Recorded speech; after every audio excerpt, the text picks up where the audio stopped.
In today's video, I'm going to teach you how to filter projection breakdowns in Xero. By the end, you'll know exactly how to organize your cash flow details so you can focus on the time frame or transaction type that matters most to you. First, start by logging into Xero using your usual credentials. Once you're in, look for the Reporting option in the main navigation.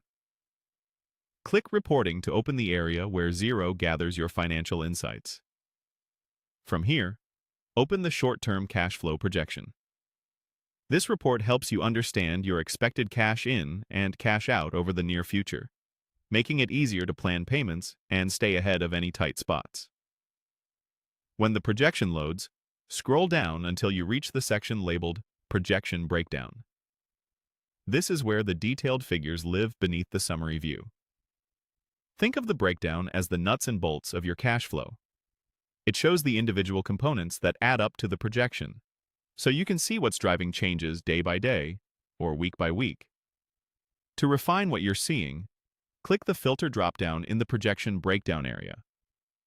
This control changes how the information is grouped and displayed. You'll see options like All, Day, Week, and Invoices, Bills. All shows the complete picture without grouping, which is helpful when you want the fullest detail. Day groups activity by individual days, ideal for monitoring very short-term movements or checking what's due today and tomorrow. Week groups activity by week, which is great for planning across a slightly longer horizon and spotting patterns.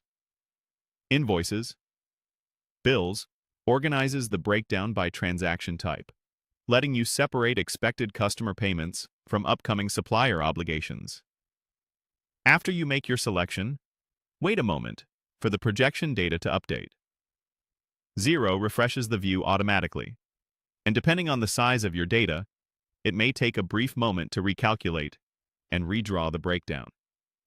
Once the data refreshes, view the filtered projection breakdown results. Scan through the entries with your current objective in mind. If you chose day, check which dates have spikes.